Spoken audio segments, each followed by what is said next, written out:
विशेष गरी मेरो यो यहाँ लुम्बिनी आएको बेलामा तपाईहरुले मेरो बारेमा र मैले निकालेको पुस्तकको बारेमा जुन चासो राखेर के छ भनेर सोधिदिनु हो, यो चाहिँ मलाई प्रत्यक्ष रूपमा यो जुन हाम्रो अहिले पृष्ठभूमिमा अशोक स्तम्भ छ र मायादेवी मन्दिर छ, यसलाई साक्षी राख्दै नेपाल विद्या भनेको चाहिँ के हो भन्ने कुरा म प्रत्यक्ष रूपमा बताउन चाहन्छु। नेपाल विद्या भनेको चाहिँ के हो भने नेपालका बारेमा भएको अध्ययन हो।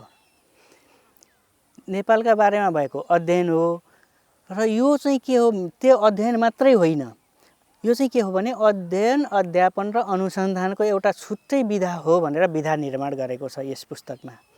यो चाहिँ नेपालको बारेमा नै अध्ययन हो, तर कसरी गर्ने, के गर्ने भनेर यो चाहिँ देशका बारेमा गर्ने अध्ययन हो।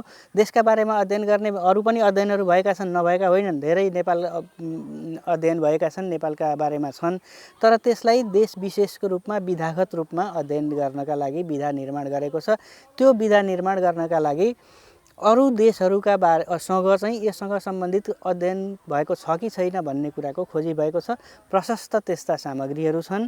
ती सामग्री देशीय विद्याका आधारमा, देशगत आधारमा, कन्ट्री स्पेसिफिक आधारमा भारतका बारेमा, चीनका बारेमा, तिब्बतका बारेमा, तिब्बत देश नभए पनि एउटा क्षेत्रगत रूपमा चाहिँ भएको अध्ययन र ती सबैलाई चाहिँ के छ भने भारत विद्या, चीन विद्या अनि तिब्बत विद्या, त्यस पछाडि सँगसँगै इजिप्ट विद्या, आर्मेनियाली विद्या भनेर अध्ययनका पाटाहरू यसमा केलाइएको छ र तिनैसँग सम्बन्धित गर्दै जापानले गरेको चाहिँ अर्को के छ भने विकाससँग देशीय विद्यालाई सम्बन्धित गरेको छ।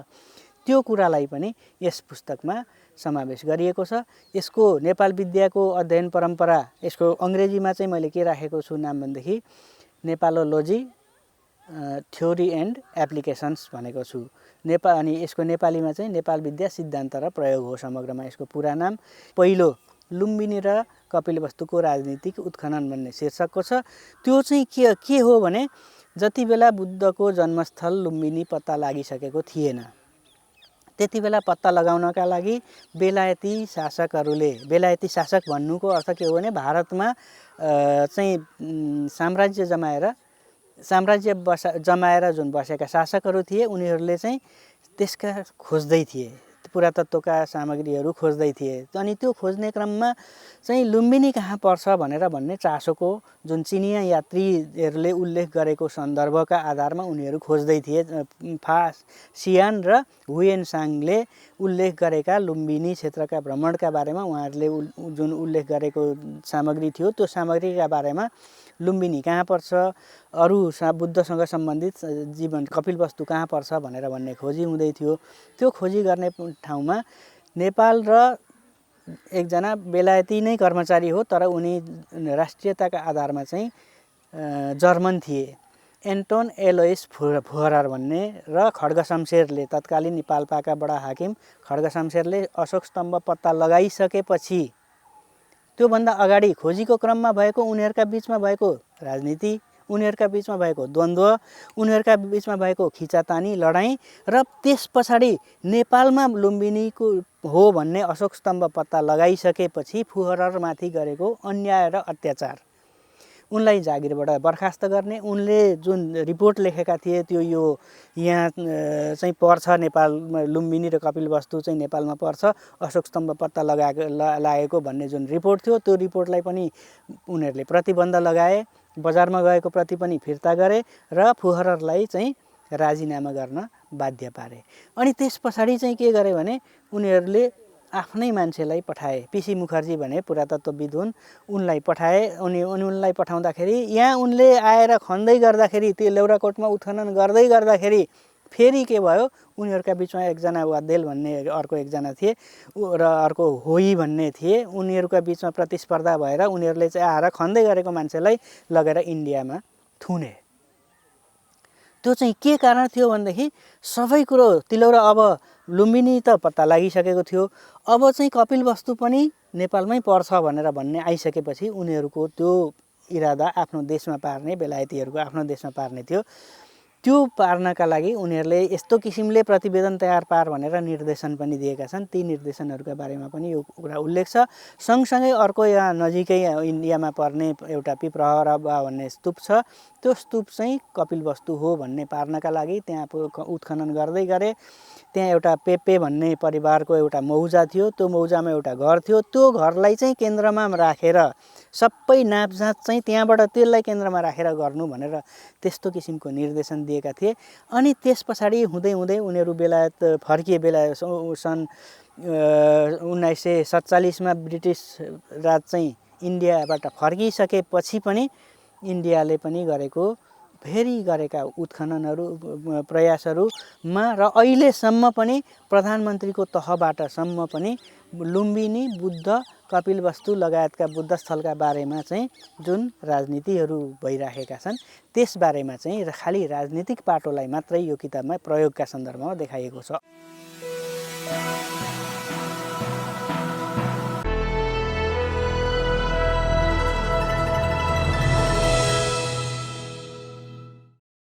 हैन, नेपाल विद्याको विषय सम्पदा मात्रै होइन।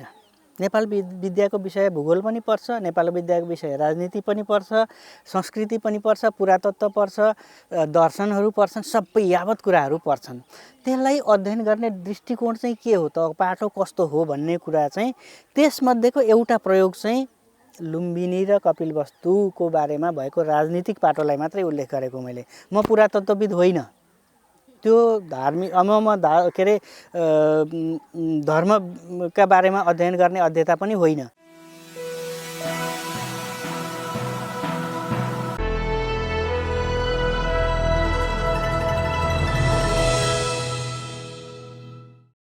यहाँ यो अशोक स्तम्भ भनेको चाहिँ मुख्यतः धार्मिक धरोहर नै हो, आस्थाको केन्द्र हो, शान्तिको प्रतीक हो, स्थल हो।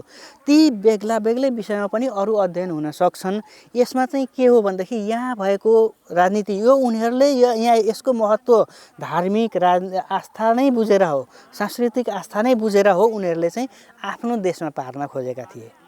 सुगौली सन्धिभन्दा अगाडि चाहिँ यो पत्ता लागेको थियो भनेदेखि सुगौली सन्धिमा जुन नेपालको सिमाना निर्धारण भयो त्योभन्दा अगाडि अशोक स्तम्भ चाहिँ यदि पत्ता लागेको थियो भनेदेखि यो हाम्रो देशमा रहने थिएन। त्यसैले यसको पक्ष चाहिँ के हो भनेदेखि त्यहाँ भएका राजनीति यो चाहिँ राष्ट्रियतासँग जोडिएको विषय हो। मुख्यतः नेपाल विद्या भनेको नै के हो भनेदेखि राष्ट्रियतासँगलाई केन्द्रमा राखेर गरिने अध्ययन हो। अनि त्यसमा चाहिँ के भने के हो त सत्य कुरा के हो भन्ने कुरा निरूपण गरिदिने हो। जस्तो बुद्ध चाहिँ वाज बर्न इन नेपाल भनेर हामी जो कोहीले भन्छौँ, बुद्धको बारेमा हामी यस्ता विवादास्पद कुराहरू केही आइदिए भनेदेखि हाम्रो चित्त दुख्छ।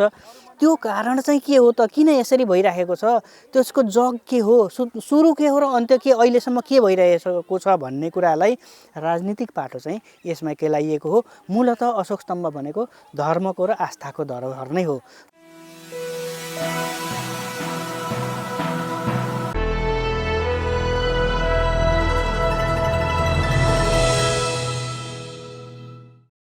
तर मैले त्यतातिर जानुभन्दा पनि मूलतः हाम्रो राष्ट्रियतासँगको भावना जुन हामीले हाम्रो दुख्छ, बुद्धको बारेमा विवादास्पद कुरा कसैले गरिदियो भनेदेखि हामी भित्रको राष्ट्रियताले जति घोच्छ त्यही राष्ट्रियताले मलाई घोचिसकेपछि मलाई यो अध्ययनमा प्रेरित गरेको हो र मैले राजनीतिक बाटो मात्रै खोजेको हो। मैले पुरातत्वको बारेमा पनि उल्लेख गरेको होइन, मैले चाहिँ धर्मका बारेमा पनि होइन। यद्यपि यो अशोक स्तम्भ मायादेवी मन्दिर भनेको चाहिँ के हो त, धर्म र आस्थाकै धरोहर हो।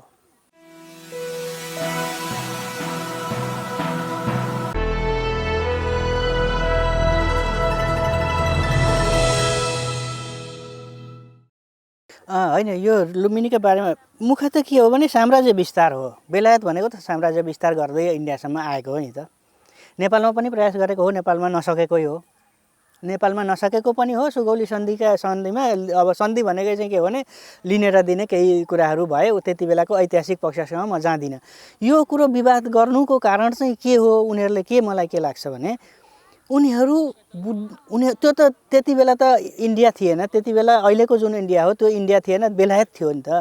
आफ्नो देशमा कुनै पनि आस्थाको धरोहर परोस् भनेर भन्ने उनीहरू चाहन्थे। साम्राज्य विस्तार गर्दै हिँडेको देशले त्यो त्यो गर्नु कुनै के भने हाम्रो लागि नराम्रो थियो, तर उसले चाहिँ आफ्नो देशमै पार्न चाहेको थियो।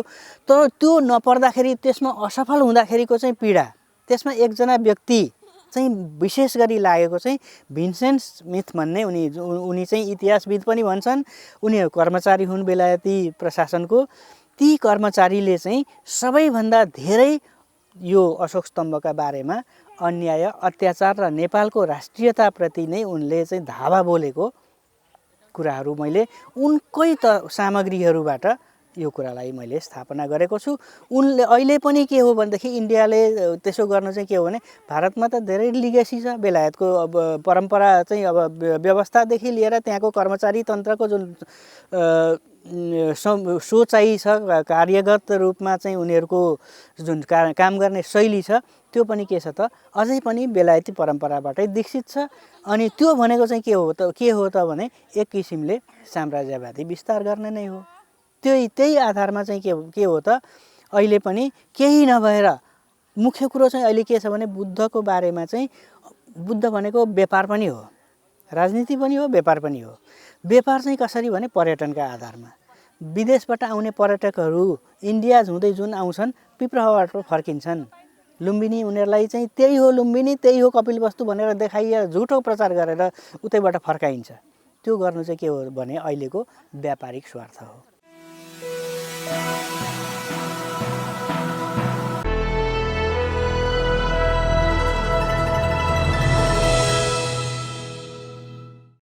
त्यति बेला भएको राष्ट्रियताको स्वार्थ, अहिले भएको चाहिँ के हो त व्यापारिक स्वार्थ हो। राष्ट्रियता अब अशोक स्तम्भ सारेर लाने सम्भावना पनि छैन। नभए पनि के छ भने तिलौरा कोटको बारेमा चाहिँ अझै पनि के छ त यो त अब अहिले युनेस्को विश्व सम्पदा सूचीमा पनि सूचीकृत भइसकेको छ। कपिलवस्तुको बारेमा त्यो निर्णय भइसकेको छैन, नेपालले त्यसमा अभ्यास गरिराखेको छ। त्यो चाहिँ इन्डियाले के गर्छ त त्यो विप्रह नै हो भनेर स्थापना गर्नका लागि प्रयास गर्छ। र बेलायतमा भएका केही समूह, अघि जुन मैले अघि पनि भने, केही समूहहरू व्यापारिक स्वार्थ समूह र चाहिँ त्यो नै असली कपिलवस्तु हो भन्ने कुरामा पनि अझै लागेका छन्। यसमा व्यापार के छ त एउटा पर्यटनको व्यापार जोडिएको छ, अर्को अघि मैले भनेको व्यापार चाहिँ कुन जोडिएको छ त त्यहाँ बेलायतमा जुन पेपेको परिवारमा जुन एउटा त्यहाँबाट उत्खनन गरेर लगेका सामग्रीहरू छन्, ती सामग्रीहरू चाहिँ पुरातात्विक बजारमा बेच्न र ठुलो धनराशि आर्जन गर्नका लागि भइरहेको छ।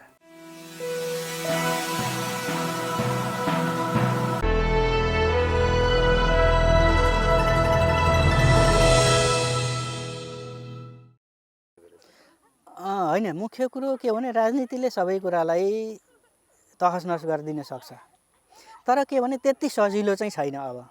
किनभने लुम्बिनीको बारेमा, लुम्बिनी स्थापना भइसक्यो, लुम्बिनीका बारेमा अब विवाद गरेर केही पनि हुँदैन। यद्यपि मान्छेहरूलाई चाहिँ झुठो रूपमा प्रचार गरेर उतैतिर राख्ने, यही हो लुम्बिनी भनेर देखाउने, त्यस्ता स्तम्भ कृत्रिम रूपमा खडा गर्ने, अब स्तम्भ त छन् अरू पनि, यही नै हो अशोक स्तम्भ, लुम्बिनी पत्ता लागेको भनेर देखाउने, त्यो कुरो बेग्लै हो। तर के भने विश्व सम्पदा सूचीमा सूचीकृत भइसकेको र विश्वले मान्यता दिइसकेकाले लुम्बिनीको बारेमा त केही पनि छैन। अझै पनि के छ भने कपिलवस्तु यहाँ उत्खनन गर्नुपर्ने यस्ता कुराहरू धेरै छन्। रामग्रामका बारेमा पनि त्यस्तै छ। अरू यो बुद्ध जुन परिपथ भनेर गरेर एकचोटि मोदी भारतका प्रधानमन्त्रीले चाहिँ नेपाल आउँदाखेरि नै बौद्ध परिपथमा नेपाललाई जोड्ने भनेर चाहिँ जुन भन्नुभएको थियो, त्यो भनेको कारण पनि के हो भनेदेखि नेपाल यो यहाँ पारे यसो लुम्बिनीसँग चाहिँ रिलेट गरेर उतातिर कसरी चाहिँ पर्यटकहरूलाई बढी आकर्षित गर्ने र आफ्नो स्वार्थ प्रयोग गर्ने मात्रै हो। यो राजनीति त हो, तर राजनीति पहिलेको जस्तो चाहिँ त्यति सजिलो दाउपेच छैन। तर के भनेदेखि इतिहासमा भएका तिनै कुराहरूलाई टेक्दै उनीहरूले चाहिँ अझै पनि केही गर्न सकिन्छ कि भनेर उनीहरू त्यो प्रयासमा चाहिँ लागिरहेका छन्। अझै पनि छन्। त्यो चाहिँ व्यापारका नामबाट भइरहेको छ। प्योर राजनीति चाहिँ छैन। तर के भनेदेखि अन्तर्राष्ट्रिय अब इन्डियाले चाहिँ आफ्नो स्वार्थ दक्षिण एसियाली क्षेत्रमा नै प्रयोग गर्नका लागि त्यो पिप्रहबाट उत्खननबाट प्राप्त भएका सामग्रीलाई अस्थि धातु भनेर श्रीलङ्कामा अथवा बौद्ध देशहरू जुन छन्, बुद्ध धर्म मान्ने देशहरू छन्, ती देशहरूमा प्रदर्शनीका लागि पठाउने राजनीति, यसको कता कता केही सम्बन्ध स्थापना भएको छ। त्यो कुरालाई पनि यस पुस्तकले देखाएको छ।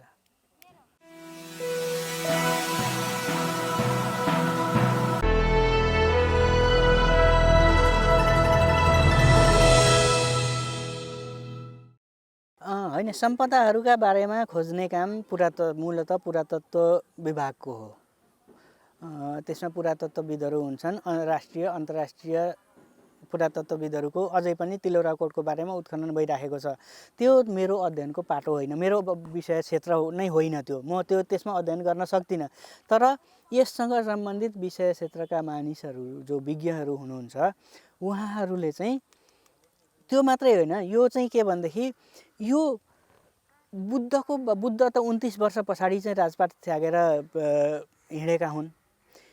त्यति बेलाको चाहिँ बुद्धको जुन यो राजधानी थियो तिलौराकोट थियो, त्यो तिलौराकोटको क्षेत्र चाहिँ कति थियो त, कहाँसम्म थियो भन्ने कुराको खोजी गर्नका लागि जुन बुद्ध किङडम भनेर भन्ने अथवा त्यति बेलाको चाहिँ शाक्य किङडम भनेको चाहिँ कहाँ कहाँ चाहिँ थियो त। अहिले केही नेपाल पर्ला, केही इन्डियामा पनि पर्ला, त स्वाभाविक त्यति बेलाको र अहिलेको उसमा चाहिँ त्यो देशीय विभाजन थिएन।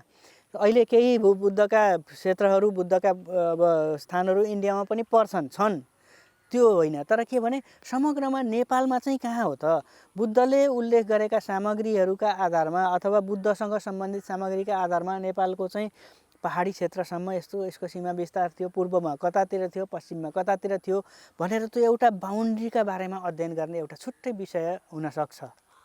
त्यसबारेमा मैले अघि बिहान मात्रै पनि हाम्रो लुम्बिनी विकास कोषको पूर्व प्रमुख पुरातत्वविद र अहिले लुम्बिनी बौद्ध विश्वविद्यालयको भिजिटिङ प्रोफेसर बसन्त बिडाजी सरसँग कुरा गरेको थिएँ। उहाँले पनि यही कुराहरू मलाई भन्नुभएको थियो, अबको अध्ययनको पाटो यो हुनुपर्छ, यो खोजी हुनुपर्छ भनेर उहाँले भन्नुभएको थियो। अब यो बुद्धसँग सम्बन्धित हो। त्यस्तै अरू पनि छन्, जस्तो चाहिँ अब अहिले अयोध्या चाहिँ ठोरीमा पर्छ भनेर भन्ने, त्यो पनि नेपाल विद्याको विषय हो। ठोरीमा पर्छ भनेर भन्ने कुराको उत्खनन भइराखेको छ। पर्छ पर्दैन विवादका कुरा पनि छन्, बहसका कुरा पनि छन्। अहिले त्यो होइन भनेर फेरि यहाँनिर राष्ट्रियताकै कुरा पनि आएको छ। तर के हो भने के चाहिँ हो भन्ने कुरा सत्यापन गर्ने, सत्य निरूपण गर्ने, अहिले भनिराखेका अयोध्या पनि अयोध्या हुनसक्छ, त्यहाँ पनि नेपालमै पनि हुनसक्छ। त्यो चाहिँ के हो त, उत्खनन गर्ने। अरू त्योसँग सँगसँगैका अरू सामग्रीहरू, विविध सामग्रीहरू हुन्छन्, स्वदेशमा मात्रै हुँदैनन्, धेरै सामग्रीहरू विदेश गइसकेका छन् नेपालका। ती सामग्रीहरू विदेशमा खोजी गर्ने, विदेशीहरूले गरेका अध्ययन हेर्ने, चीनसँग पनि त्यस्ता किसिमका हुन्छन्, त्यतातिरका सामग्री पनि हेर्ने, बहुस्रोतलाई उपयोग गर्दै सत्य के हो त भन्ने कुराको स्थापना गर्नका लागि जुनसुकै विषय क्षेत्र, भूगोलमा पनि त्यो हुनसक्छ, जुन सुगौली सन्धिबाट भएको नेपालको क्षेत्र चाहिँ के थियो त, भौगोलिक क्षेत्र विवाद छ। काठमाडौँ चाहिँ मात्रै नेपाल हो कि काठमाडौँ एउटा मत त्यस्तो छ, काठमाडौँ उपत्यका मात्रै नेपाल हो, नेपाल खाल्डो भनेर त्यो हो, अरू चाहिँ होइन भनेर भन्ने छ। त्यो के हो त भन्ने कुराको पनि एक हदसम्म नेपाल भाषाको जुन निर्धारणमा मैले त्यसबारेमा पनि उल्लेख गरेको छु र त्यो चाहिँ प्राचीनतामा नेपाल ठुलो भू क्षेत्रको रूपमा विस्तार भएको थियो भनेर भन्ने कुरा गरेको छु।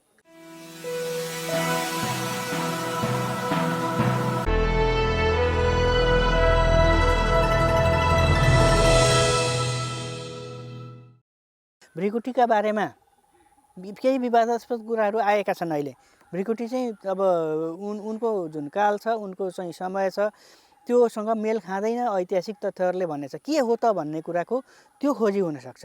सीताको बारेमा बेग्लै खोजी हुनसक्छ। यी पुरातात्विक महत्त्वका सांस्कृतिक सम्पदाका कुरा भए। त्यस्तै राजनीति भूगोलका बारेमा चाहिँ नेपालको निर्धारण, नेपालको क्षेत्र चाहिँ अघि मैले भने काठमाडौँ मात्रै हो कि बाहिर पनि हो, बाहिर पनि कहाँसम्म थियो त भन्ने कुराको ऐतिहासिक पक्ष, भूगोलको पनि अध्ययन हुन्छ, समाजको अध्ययन हुन्छ, भाषाको अध्ययन हुन्छ।